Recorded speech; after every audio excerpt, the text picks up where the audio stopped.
Hi everyone, welcome to Moshla Moric. তো আজকে আমি বানিয়েছিল কড়াই পনির which is very famous in Indian cuisine and এটা খেতে জাস্ট অসাধারণ হয়েছিল। মা পুরো রেস্টুরেন্ট স্টাইলে বানিয়েছিল, কিন্তু টেস্টটা আমি বলতে পারি রেস্টুরেন্টের থেকে অনেক বেটার হয়েছিল। তো চলো দেখে নি মা কিভাবে ইজি ওয়েতে কড়াই পনির বানিয়েছে। তো সবার প্রথমে একটা প্যানের মধ্যে গোটা ধনে, গোটা জিরে, মৌরি, ইলাইচ, দারচিনি, লবঙ্গ, শুকনো লঙ্কা সমস্ত কিছুকে একটুখানি ড্রাই রোস্ট করে একটা পাউডার বানিয়ে নিয়েছিল। তারপর ওই সেম প্যানের মধ্যে সাদা তেল দিয়ে পনিরগুলোকে ফ্রাই করে নিতে হবে। ফ্রাই মানে একদমই হালকা করে ফ্রাই, মানে ডিপ ফ্রাই একদমই হবে না, খুবই লাইট করে ফ্রাই করে নিয়ে তারপর ওটাকে একটা জলের মধ্যে দিয়ে দিতে হবে যাতে পনিরগুলো ড্রাই না হয়ে যায়। তারপর ওই সেম তেলের মধ্যে ক্যাপসিকাম অ্যান্ড পেঁয়াজ দিয়ে ওটাকে হালকা করে একটু নেড়ে চেড়ে ফ্রাই করে নিতে হবে। ক্যাপসিকাম কিন্তু বেশি ওভারকুক হয়ে গেলে ভীষণই বাজে লাগে খেতে, তাই চেষ্টা করবে ক্যাপসিকামটাকে কম কুক করার। তো ক্যাপসিকাম অ্যান্ড পেঁয়াজটা হালকা হালকা ফ্রাই হয়ে গেছে। ফ্রাই হয়ে যাওয়ার পরে একটা প্লেটে এটাকে নামিয়ে রাখতে হবে সেপারেটলি। এবার ওই তেলের মধ্যেই আবার করে ইলাইচ, দারচিনি, লবঙ্গ দিয়ে আদা রসুনের পেস্টটাকে ভালোভাবে এটাকে একটুখানি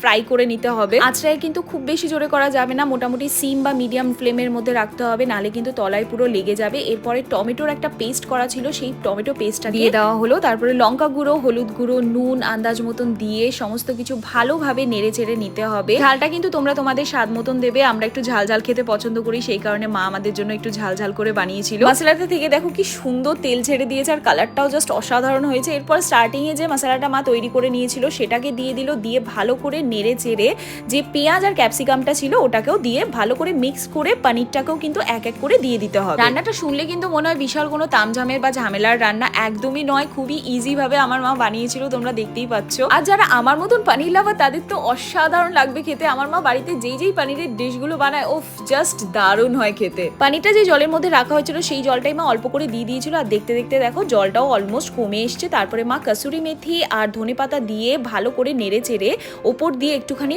ফ্রেশ ক্রিম দিয়ে দিয়েছিল। ফ্রেশ ক্রিমটা দিলে কিন্তু আরো বেশি টেস্টটা এনহ্যান্স হয়ে যায়, আর একটা ক্রিম টেক্সচার আসে। আর দেখতে দেখো কতটা সুন্দর হয়েছে। এ বলবে এটা বাড়িতে বানানো হয়েছে, খেতে এতটাই ভালো হয়েছিল। এটা তোমরা রুটি, রাইস সমস্ত কিছুর সাথেই খেতে পারো। আর বাড়িতে ডেফিনেটলি একবার বানিও, আর বানিয়ে কিন্তু আমাদেরকে অবশ্যই কমেন্ট করে জানিও।